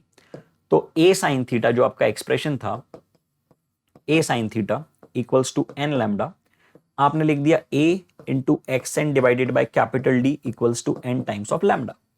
ठीक है, तो xn की वैल्यू क्या बन गई, xn की वैल्यू क्या बन गई, n lambda D by D, छोटे डी के बदले ए, यही तो पढ़ा था हम लोगों ने YDAC में, उसी का तो उल्टा रिजल्ट है बिल्कुल। तो xn लिख दिया n lambda D by A, xn आपने लिख दिया n lambda D by small D के बदले स्मॉल ए, क्योंकि वहां पे स्लिट्स के बीच का सेपरेशन स्मॉल डी होता था, यहाँ पे स्लिट्स के बीच का सेपरेशन स्मॉल ए है। ठीक है, तो उम्मीद करता हूं कि ये बात बिल्कुल ही क्लियर है और ये बात दिमाग में रहेगी। ठीक, तो चलिए बातों को बढ़ा देते हैं आगे। अगर आप बात करें linear width of the central maxima के, सेंट्रल मैक्सिमा कितना वाइड है, how wide is the central maxima. तो जैसे ये सिचुएशन आपने बनाई है, this is theta n, this is theta n, this is x n, this is x n. Okay, तो विड्थ बन गई इसकी 2 times of x n, width बन गई इसकी 2 times of x n. Angular width की बात करें तो 2 थीटा बन जाएगी, कितना बन जाएगी, 2 थीटा। ध्यान रखने वाली बातें, इंपॉर्टेंट बातें हैं इस पेज पे, जितना भी कुछ है सब बहुत इंपॉर्टेंट लिखा है मैंने। ठीक है, देख लो इसको एक बार फिर से, बहुत काम की बातें चल रही हैं, इसके बाहर सवाल नहीं जाएगा, ध्यान रखना मेरी बात। ठीक है, चलो फ्रिंज विड्थ अभी अभी आपने बता दी कि फ्रिंज विड्थ बेसिकली 2 फ्रिंजेस के बीच का सेपरेशन है, x n plus 1 minus x n, और वही फॉर्मूला आएगा lambda D by D, D के बदले इस केस में है ए। ठीक, चलिए अब यहां पे सेंट्रल की इंटेंसिटी बाकी सबकी इंटेंसिटी से अलग है, बिल्कुल अलग है, क्योंकि सेंटर में बिल्कुल अनडिविएटेड रेस पहुंच रही थी, है ना। तो डेफिनेटली वहां पे तो मैक्सिमा बनना ही है, ब्राइट बनना ही है। तो सेंट्रल पे मैक्सिमम इंटेंसिटी, उसके बाद अलग अलग लोकेशंस पे इंटेंसिटी कैसे फॉल होती है, I/22, I0/61, ठीक है। ये बात आपको पता होनी चाहिए कि इसका पैटर्न क्या बन रहा है, कैसा बन रहा है, ठीक है। सेंटर की विड्थ, बाकी सबकी सेंट्रल मैक्सिमा और बाकी सारे मिनिमास की विड्थ अलग, सेंट्रल की इंटेंसिटी बाकी सारे मैक्सिमास की इंटेंसिटी अलग होती है। चलिए, what is the difference between interference and diffraction. Interference में आपने ये कहा था कि ये सुपरपोजिशन हो रहा है दो वेव्स जो कि अलग अलग कोहेरेंट सोर्सेज में से आ रहे थे, बिल्कुल आ रहे थे। डिफ्रैक्शन में आपने ये कहा कि it is different if it is different parts of the same wave front, all bright lines are not equally bright and equally wide. जितनी भी ब्राइट फ्रिंजेस बन रही हैं, क्या वो इक्वली स्पेस्ड हैं, क्या वो इक्वली ब्राइट हैं, क्या उनकी इंटेंसिटी सेम है? बिल्कुल नहीं, ठीक है। यहां पे क्या हो रहा है, सेम स्लिट में से निकल रही, सेम स्लिट की अलग अलग पार्ट से स्प्रेडिंग हो रही थी और उनका पैटर्न बन रहा था। सेंटर पे मैक्सिमा बना जो बाकी सारे मैक्सिमा से ज्यादा इंटेंस है। In interference pattern all bright lines are equally bright and equally space, लेकिन ऐसा नहीं होता है डिफ्रैक्शन के लिए। All dark are totally dark, all dark lines are totally dark, लेकिन ऐसा भी नहीं होता है डिफ्रैक्शन के लिए। Interference bands are large in number, diffraction bands are few in number. थोड़े ही बैंड्स के बाद ये पैटर्न बिल्कुल वैनिश हो जाता है, डिसअपियर हो जाता है, ठीक है। चलिए बातों को बढ़ाते हैं आगे। इंपॉर्टेंट पॉइंट्स, अगर आप बात करें width of the central maxima की, okay, so width of the central maxima is proportional to lambda. Width of the central maxima is proportional to lambda. अभी आपने देखा beta equals to lambda D by D, width क्या था 2 times of beta, ठीक है। तो वो dependent है लैम्डा पे। मतलब अगर मैंने रेड लाइट भेजी और ब्लू लाइट भेजी तो ज्यादा वाइड किसका पैटर्न बनेगा? सेंट्रल मैक्सिमा ज्यादा वाइड किसका होगा? जिसका लैम्डा ज्यादा है। और लैम्डा किसका ज्यादा है? रेड का ज्यादा है, ठीक है ना। तो ये ऐसी बात आप लोग लिख सकते हो, ठीक है, ऐसी बात आप लोग लिख सकते हो, ये रेड है, ठीक है। चलो बहुत बढ़िया। And this is also proportional to the focal length f, ठीक है, ऑफ द लेंस। तो चलिए बातों को बढ़ा देते हैं आगे, let's take the discussion further. ये बातें हम लोग देख चुके हैं, तो इसको आप लोग कीजिएगा revise. Now after this another important phenomena, that's polarization. Now basically what is polarization? Polarization में घुसने के पहले आइए कुछ बेसिक बातें समझते हैं। बेसिक बातें कुछ ऐसी हैं कि लाइट जो होती है ये एक इलेक्ट्रोमैग्नेटिक वेव है, बिल्कुल है ना। और इसका नेचर कैसा होता है? इसका नेचर कुछ ऐसा है कि इसमें इलेक्ट्रिक और मैग्नेटिक दोनों ही कंपोनेंट्स हैं। इलेक्ट्रिक और मैग्नेटिक वेक्टर्स इसमें कंटिन्यूअसली म्यूचुअली परपेंडिकुलर डायरेक्शंस में ऑसिलेट कर रहे हैं और एनर्जी दोनों के ही परपेंडिकुलर आगे बढ़ रही है। एनर्जी दोनों के ही परपेंडिकुलर आगे बढ़ रही है ना, बिल्कुल, एनर्जी दोनों के परपेंडिकुलर आगे बढ़ रही है। अब आप क्या करना चाह रहे हैं? आप अगर इस पर्टिकुलर लाइट की बात करें जिसमें कि इलेक्ट्रिक वेक्टर्स भी हैं और मैग्नेटिक वेक्टर्स भी हैं, और वो दोनों क्या कर रहे हैं? वो दोनों ही ऑसिलेट कर रहे हैं। कैसी दिशाओं में? म्यूचुअली परपेंडिकुलर दिशाओं में, म्यूचुअली परपेंडिकुलर डायरेक्शंस में। आप दो में से एक वेक्टर को रोकना चाहते हैं और उसके लिए आप यूज करते हैं एक पर्टिकुलर टाइप का मटेरियल जिसको हम पोलराइड कहते हैं, ठीक है। तो उस सिचुएशन में क्या होता है? दो में से एक ऑसिलेटिंग वेक्टर रुक जाता है, सिर्फ एक ऑसिलेटिंग वेक्टर आगे निकलेगा। यह प्रोसेस कहलाती है पोलराइजेशन। और जो लाइट एंटर हो रही है वो अनपोलराइज लाइट है, जो बाहर निकल रही है वो है पोलराइज लाइट। तो बेसिकली आप आने वाली लाइट के नेचर में फेरबदल कर रहे हैं, ठीक है। So basically the thing is, experiments on interference and diffraction have shown that light is a form of wave motion. These effects do not tell us about the type of wave motion, whether the light is longitudinal or transverse. The phenomena of polarization helps us to establish beyond doubt that light waves are transverse in nature. तो कल को अगर आपसे पूछा जाए कि कौन सा वो फिनोमेना है जो कि लाइट के ट्रांसवर्स नेचर को एक्सप्लेन करने में हेल्प करता है, और ऑप्शंस दे दिए जाएं, YDSC, पोलराइजेशन, डिफ्रैक्शन, तो आप आंसर बता सकते हो कि भाई साहब पोलराइजेशन वो फिनोमेना है, पोलराइजेशन वो डिस्कशन है जिसकी बेसिस पे हम ये ट्रांसवर्स नेचर पे कमेंट कर सकते हैं। अनपोलराइज लाइट क्या होती है?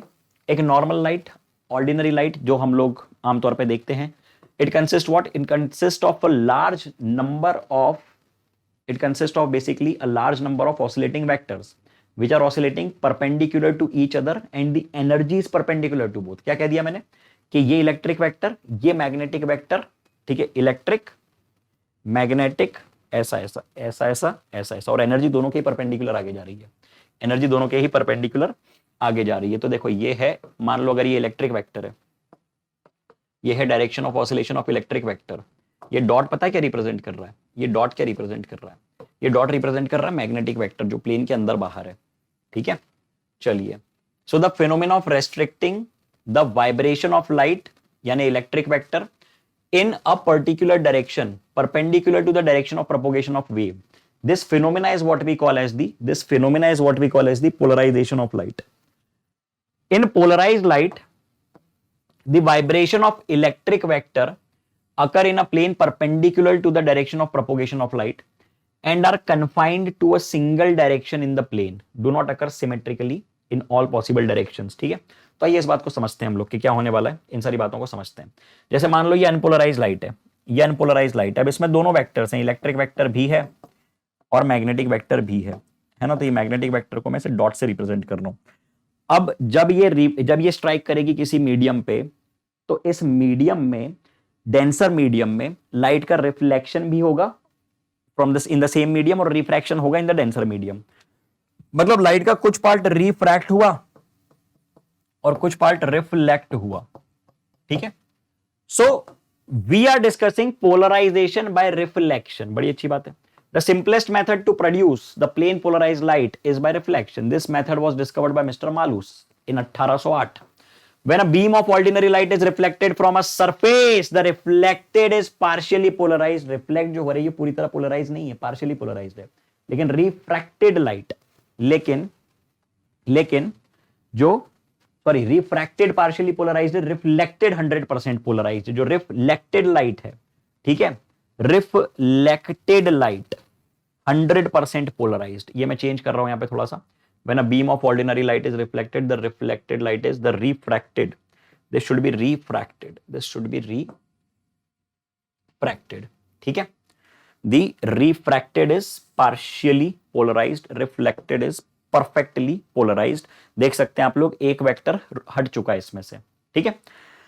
अब इसमें क्या होगा? The degree of polarization of polarized light in the reflected beam is greatest when the incident angle, when the incident angle is such that सुनना बात ध्यान से, incident angle is such that the reflected and refracted make 90 degree।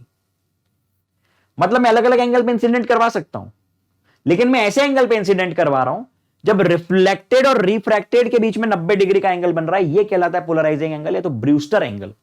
ये कहलाता है polarising angle या तो Brewster angle. उस पर्टिकुलर एंगल पे जो लाइट है, उस पर्टिकुलर एंगल पे जो लाइट है वो कंप्लीटली पोलराइज होगी रिफ्लेक्शन में, ठीक है। ध्यान रखने वाली बात है। तो मैंने क्या कह दिया? मैंने ये कह दिया कि ये डेंसर मीडियम है ना। ये लाइट आ रही है, ये लाइट आ रही है, बहुत बढ़िया। ये है नॉर्मल, ठीक है। अब ये रिफ्लेक्टेड और ये रिफ्रैक्टेड, ठीक है। रिफ्लेक्टेड और रिफ्रैक्टेड, ये 90 डिग्री का एंगल है। अब अगर ये एंगल आई है, ठीक है, थीटा आई बोल दो, ये एंगल भी तो थीटा आई बन गया, बिल्कुल बन गया, बिल्कुल बन गया, ठीक है। आने वाली light reflected light, refracted light, बहुत बढ़िया, बहुत बढ़िया, है ना। ये क्या है? ये एंगल ऑफ रिफ्रैक्शन है, ये एंगल ऑफ रिफ्रैक्शन है, बहुत ही शानदार। अब बात ऐसी है, मैंने कहा μ1 times of sine I equals to μ2 times of sine R, ठीक है। μ2 टाइम्स ऑफ साइन आर, बहुत बढ़िया। अब अगर ये आर है तो क्या इतना एंगल 90 माइनस आर है? क्या इतना एंगल 90 माइनस आर है? बिल्कुल है। और अगर ये थीटा आई है तो क्या इतना एंगल 90 माइनस थीटा आई है? बिल्कुल है। तो क्या इन दोनों का सम 90 है? बिल्कुल है। क्या मतलब 90 minus theta i plus 90 minus theta r equal to 90, है ना। तो क्या मैं theta r minus theta I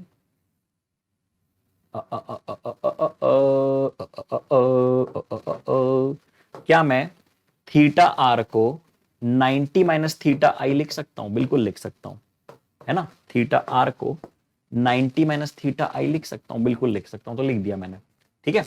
तो साइन थीटा आर को, या साइन आर को, आर लिख दो, थीटा आर लिख दो यार, एक ही बात है, बुरा मत मानो, ठीक है, बुरा मत मानो प्लीज।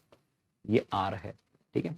ये मैंने क्या लिख दिया, क्या लिख दिया, क्या लिख दिया, क्या लिख दिया, क्या लिख दिया, क्या लिख दिया, क्या लिख दिया, ठीक है। Sine R equal to 90 minus theta I, तो sine I equal to mu times of sine R, R को लिख दिया 90 माइनस थीटा आई, तो ये बन गया कॉस आई।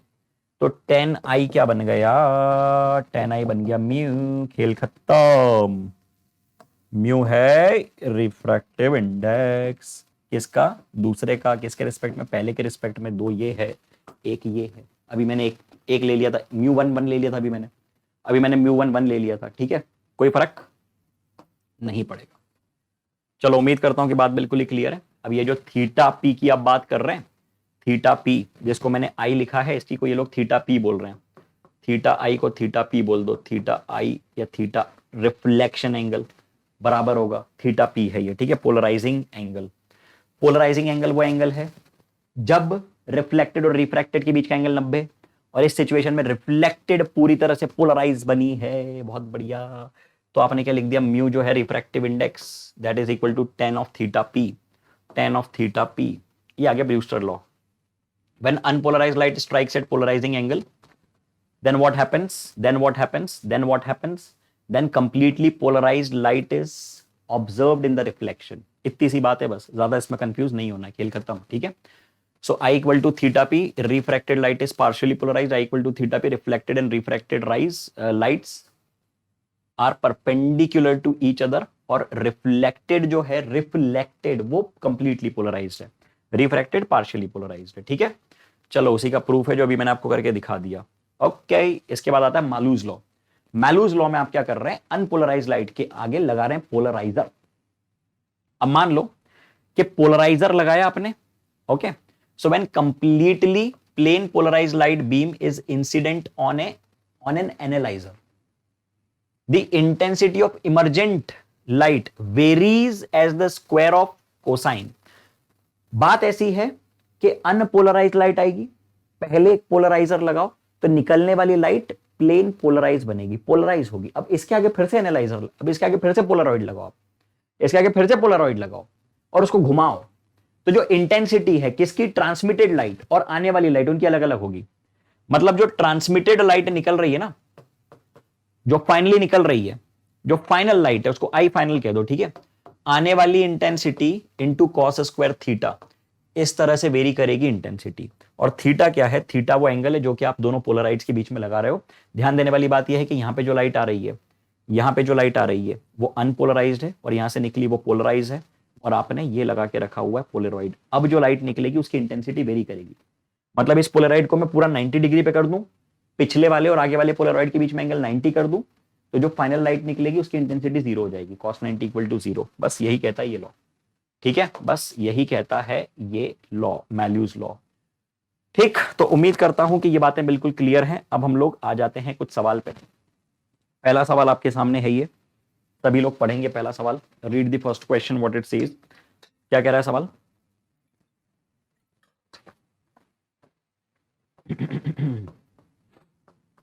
इंटेंसिटी का रेशियो देके रखा है 4:1, रेशियो ऑफ एम्पलीट्यूड्स चाहिए, तो I proportional to A square होता है, तो A1 अपॉन A2 का square is 4:1, so A1 upon A2 is 2:1। This is the answer.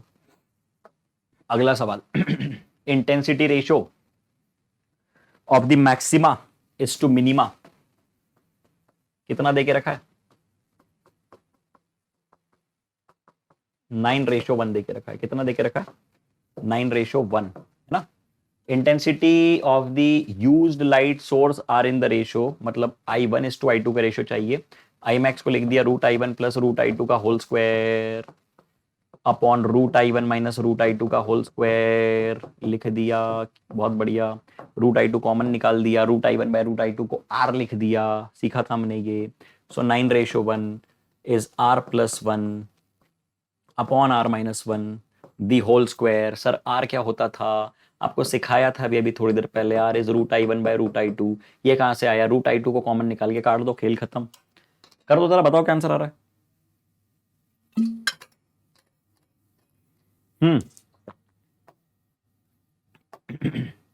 तो ये क्या बन जाएगा, R plus one upon are minus one equal to three, यानी R plus one is 3 times of R minus one. तो ये आ जाएगा 2r इक्वल टू 4, यानी r इक्वल टू 2 और r इक्वल टू 2 आ गया, तो root I one by root I two कितना आ गया, 4:1। तो आंसर आ गया बी, आंसर आ गया बी। अगले सवाल पे आ जाइए जल्दी से, अगले सवाल पे आ जाइए। क्या कहता है अगला सवाल, अगला सवाल कहता है the periodic waves of intensity I1 and I2 pass through a region at the same time, sum of maxima and minima. I max को आप लिख सकते हैं root I one plus root I two the whole square, और I minimum को आप लिख सकते हैं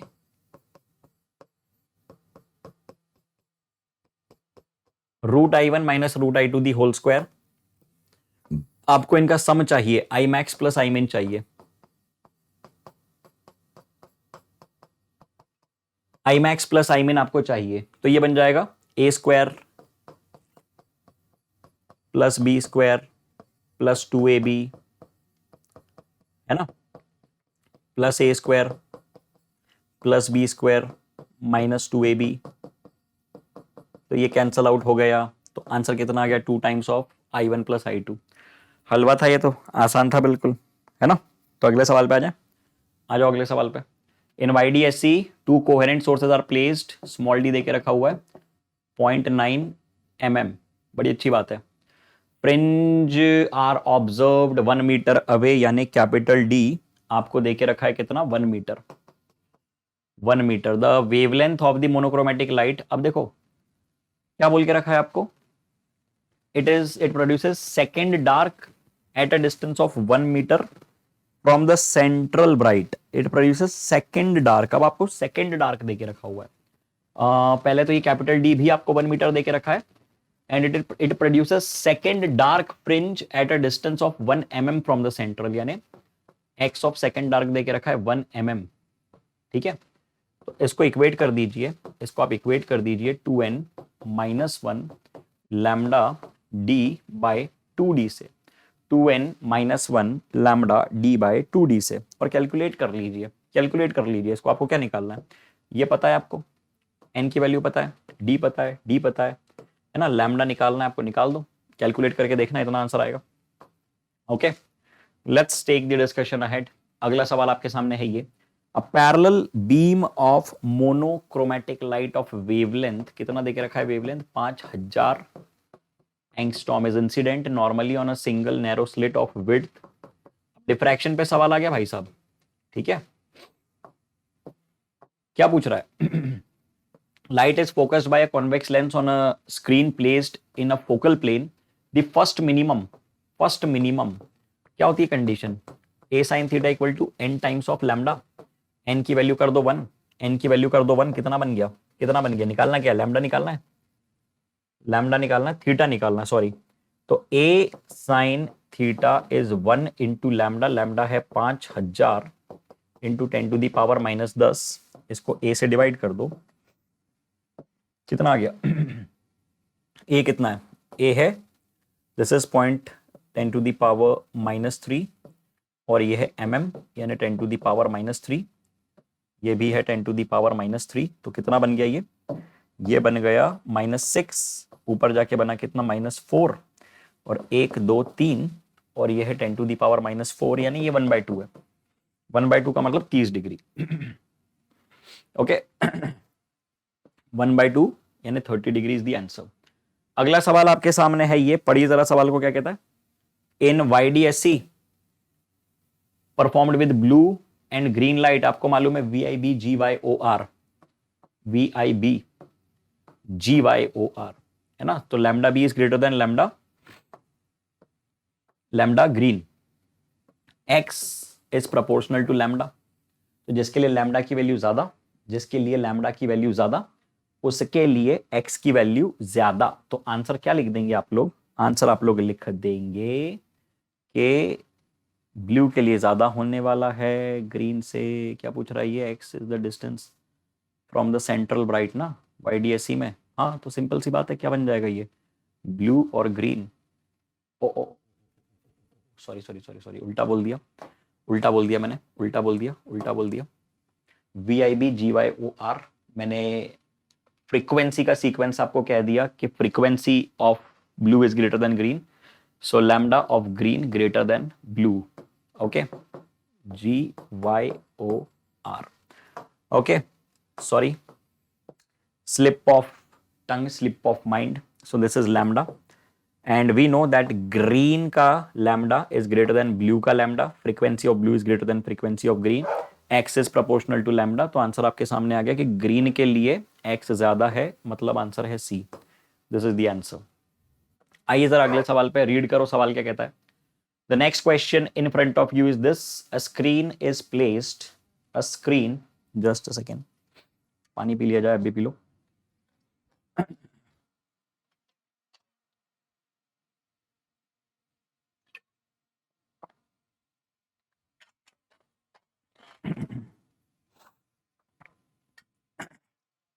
हाँ जी, क्या कहता है सवाल? Screen is placed 50 centimeter from a single slit, 50 centimeter lambda देके रखा है, 6000 angstrom. If the distance between the first and the third minima is, first and the third minima is 3 mm, ठीक है। The width of the slit is going to be how much. अब आपको expression याद है minima का, n lambda D by D, है ना। किसकी बात चल रही है? बात चल रही है सिंगल स्लिट की, यानी डिफ्रैक्शन की, डिफ्रैक्शन की। N lambda D by D, 3 lambda D by D, lambda D by D, ठीक है। क्या देके रखा है आपको? लैम्डा देके रखा है, कैपिटल डी देके रखा, डी देके रखा है, स्मॉल डी देके रखा है। आपसे क्या पूछा है? आपसे विड्थ ऑफ द स्लिट पूछी है। कैलकुलेट करो इसको, कैलकुलेट करो और आंसर निकालो। This is going to be the answer. Next question in front of you is this, what it says: in a two slit experiment with monochromatic light, fringes are obtained on the screen at some distance from the plane of the slit. The screen is moved by this much meter towards the slit. मतलब screen को आपने move कर दिया, screen को आपने slit के पास move कर दिया। The change in the fringe width is this much, मतलब चेंज हो रहा है फ्रिंज विड्थ में। डेल्टा बी आपको देके रखा है, जो कि बहुत ही छोटा है, और चेंज दूसरा किसका देके रखा है? The screen is moved this much, मतलब कैपिटल डेल्टा डी देके रखा है आपको, और ये भी बहुत छोटा है। This is also very small. अब आपको मालूम है beta is lambda D by D, तो आप कह सकते हैं delta beta is lambda delta D by D, ठीक है। आपसे क्या पूछा है? आपसे लैम्डा पूछा है, आपको डेल्टा बी देके रखा है, आपको डेल्टा डी देके रखा है, आपको स्मॉल डी देके रखा है, आपसे लैम्डा पूछा है। डेटा सब्स्टिट्यूट करो, आंसर निकालो जल्दी से। डेटा सब्स्टिट्यूट करो, आंसर निकालो। जब इसका आंसर निकालोगे ये आएगा 6000 angstrom. This is going to be the answer. अगला सवाल आपके सामने है, ये parallel beam of light wave of wavelength 600 nanometer is incident normally on a slit of width d if the distance between the slit and the screen is 0.8, यानी capital D आपको देके रखा हुआ है 0.8, and the distance of the second order maxima from the center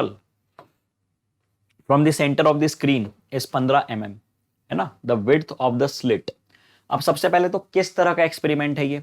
बात चल रही है parallel beam of light is incident normally on a slit, यानी के ये है single slit experiment on a slit, ठीक है।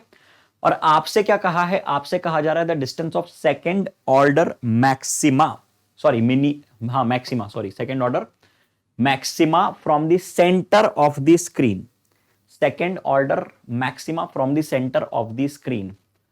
यहां पे सवाल में चेंज है, एक बार निकाल के देखते हैं जहां तक मुझे याद आ रहा है। ये सवाल में मैंने मिनिमा डाला था लेकिन ये गड़बड़ लग रही है। एक बार कैलकुलेट करके देख लेते हैं, ठीक है? हम लोग एक बार मिनिमा का कैलकुलेट करके देख लेते हैं। मैंने डाला है सवाल इसलिए मुझे याद है कि यहाँ पे मिनिमा होना चाहिए था। So anyway, second order minima की अगर मैं बात करूं, there has to be 2 times of lambda D by d, and this is how much? This is 15, this is 15 mm, यानी 15 इंटू 10 टू दी पावर -3। आपसे क्या पूछा है? आपसे क्या पूछा है? आपसे पूछा है विड्थ ऑफ द स्लिट। ए बोल दो, डी बोल दो, कोई फर्क उससे नहीं पड़ेगा ना। डेटा सब्सटीट्यूट करता हूँ, 2 into lambda, lambda is 600 nanometer 10 to the power -9, capital d देके रखा है 0.8 मीटर यानी 8/10। अब इसको डिवाइड कर दो कितने से? 15 इंटू 10 टू दी पावर -3, तो ये दे देगा आपको वैल्यू। स्मॉल डी कह दो, स्मॉल ए कह दो, एक ही बात है, चिंता वाली बात इसमें कोई नहीं है। तो आओ जरा करते हैं कैलकुलेट। 15 4 0 गया गया, ठीक है। 10 to the power -3, 10 to the power -6, 2 8 ज़ा 16, 16 4 ज़ा 32, है ना? 16 4 ज़ा 32 4, ठीक है ठीक है ठीक है ना? 8 8 ज़ा 64, यानी कि 64 into 10 to the power -6, 64 into 10 to the power -6 यानी 64 माइक्रोमीटर। तो मेरी याददाश्त सही थी कि इस सवाल में मिनिमा आएगा, this is not maxima. This is the condition for second order.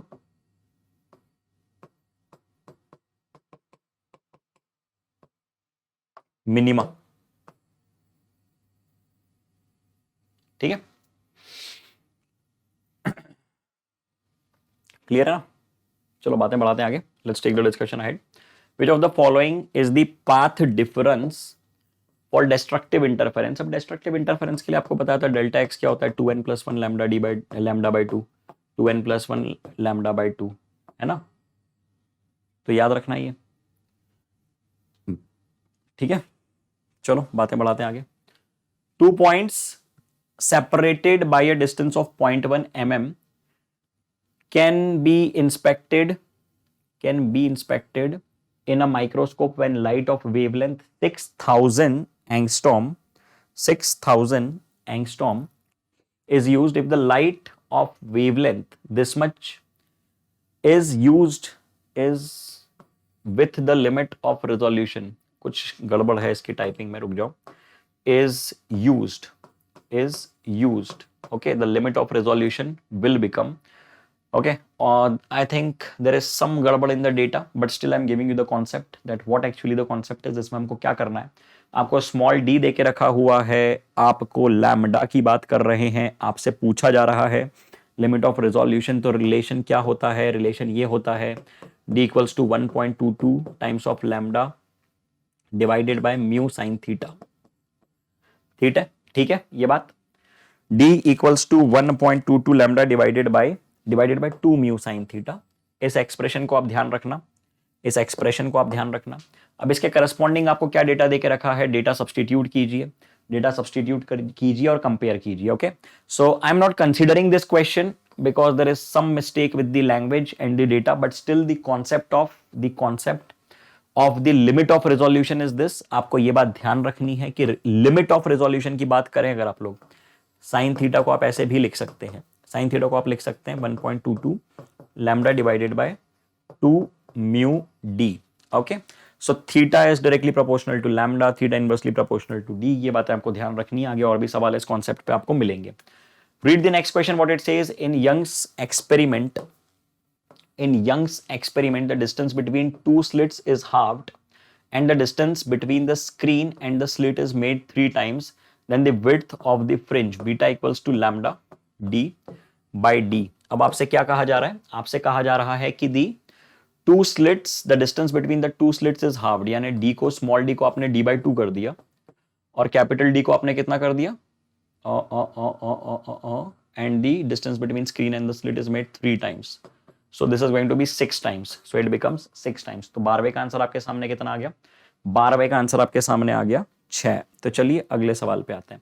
13th question आपके सामने है ये, the relation between the phase difference and the path difference is going to be, phase और पाथ के बीच में क्या रिलेशन होता है, हमको मालूम है कि अगर ये एक वेव है, this complete lambda corresponds to 2 pi phase, lambda corresponds to 2 pi phase, unitary method से हम कंपेयर कर सकते हैं और हम ये रिलेशन निकाल सकते हैं, delta phi is 2 pi by lambda delta x, delta phi is 2 pi by lambda delta x. Okay, ठीक है बात। अगला सवाल, in single slit diffraction pattern, in single slit diffraction pattern, single slit की बात कर रहे हैं आप, central fringe has negligible width than others, all fringes are of same width, central fringe do not exist, none of the above, central fringe has negligible width गलत, all fringes are of same width नहीं, क्योंकि इसका pattern हमको मालूम है कैसा बनता है, ऐसा बनता है ना, ये भी गलत, तो मतलब आंसर इसका आएगा डी, इसका आंसर आएगा डी। ठीक है, slit of width 0.25 mm is illuminated by light of wavelength 1590 angstrom. ठीक है, ये आप लाइट यूज कर रहे हैं, the angular separation between the central and the first order maxima, first order maxima किस चीज के लिए, सिंगल विड्थ एक्सपेरिमेंट की बात कर रहे हैं हम लोग और मैक्सिमा की बात कर रहे हैं, तो x n is going to be what, 2n+1 lambda d by 2d, तो n की वैल्यू जब आप 1 रखेंगे तो पोजीशन क्या आने वाली है, 3/2 times of lambda D by D, 3/2 times of lambda D by D. अब आपसे क्या पूछा जा रहा है, आपसे पूछा जा रहा है the angular separation between the central maxima and the first order maxima, centre और फर्स्ट ऑर्डर मैक्सिमा के बीच का एंगुलर सेपरेशन ये आपसे पूछ रहा है। मतलब अगर ये सेंट्रल मैक्सिमा है ना, ये सेंट्रल मैक्सिमा है, ये फर्स्ट ऑर्डर मैक्सिमा है, तो इनके बीच का एंगुलर सेपरेशन आपको निकालना है, थीटा या थीटा एन, जो भी आप बोलना चाहो बोल दो, कोई फर्क नहीं पड़ेगा। तो ये है एक्स एन जो कि इतना है, और ये है कैपिटल डी, तो एंगुलर सेपरेशन को आप क्या लिख देंगे, x n divided by capital d, है ना, x n divided by capital d को आप क्या लिख देंगे, 3/2 टाइम्स ऑफ लैम्डा बाय छोटू d, 3/2 times of lambda by छोटू डी। ओके, तो डेटा सब्सटीट्यूट कर दीजिए, 3/2 टाइम्स ऑफ लैम्डा बाय छोटू ए लिख दो, छोटू डी लिख दो, है ना, और क्या देके रखा है आपको, लैम्डा देके रखा हुआ है 5980, 3/2 5980 इंटू 10⁻⁻10 डिवाइडेड बाय छोटू डी कितना है 0.25 इंटू 10⁻⁻3। ठीक है, इसको कैलकुलेट करो जरा जल्दी से, आंसर इसका आना चाहिए इतना, बी आंसर आना चाहिए ना, करके देख लेना। 15वें का आंसर कैलकुलेशन में आपके लिए छोड़ रहा हूं, करके देखना, बी आंसर आना चाहिए। सवाल आपके सामने है, ये क्या कहता है सवाल, पढ़ लो जरा। In a single slit diffraction, how does the angular width of the central maxima change when the distance between the slit and the screen is increased? मतलब कैपिटल डी चेंज करना है तो उस पर डिपेंड नहीं करता, ये उस पर डिपेंड नहीं कर रहा है। अगर आप ये देख के कंफ्यूज हो रहे हैं कि सर ये तो इनवर्सली डिपेंड कर रहा है, ऊपर एक्सन भी तो है, ठीक है, ध्यान रखना है। So this is going to be the answer, d is the answer. अगला सवाल आपके सामने है ये, A slit of width A is illuminated by a light of this much. The value of A for the first maxima falls at an angle of diffraction of 30 degree. बात चल रही है फर्स्ट मैक्सिमा यानी A sin theta is going to be what? This is going to be 2n+1 lambda d by 2d. Okay, A sin theta equals to 2n+1. Sorry, not lambda d by 2d, lambda by 2. ठीक है, तो यहां पे आप लोग data substitute करो, यहां पे डेटा सब्सटीट्यूट करो और आंसर निकालो, कैलकुलेट करो। ए की वैल्यू आएगी 1.95 micrometer. Okay, next question, the refractive index of a medium is √3, the polarizing angle of the medium tan theta equals to mu, so theta equals to tan inverse of √3 मतलब 60 degree, ये answer आ गया। अगला सवाल, the angle between the plane of polarizer and the analyzer is 60 degree. Malus law पे सवाल आ गया, 60 degree. So the factor by which the intensity of transmitted and the intensity of the incident changes. Okay, this is going to be cos square theta. Cos 60 is 1/2, this is going to be 1/4, तो answer is 1/4। Simple था, ठीक है। चलो अगला, how will the resolving power of a compound microscope change when the frequency of incident light on the objective is increased? देखो resolving power की बात चल रही है। resolving power इनवर्सली प्रोपोर्शनल है लैम्डा के, मतलब डायरेक्टली प्रोपोर्शनल है फ्रीक्वेंसी के, तो आंसर क्या आ जाएगा? इंक्रीज। आसान था। चलिए बातों को बढ़ा देते हैं आगे, मतलब अब हम डिस्कस करेंगे अगले सेशन में। तब तक के लिए okay, ta-ta bye, take care.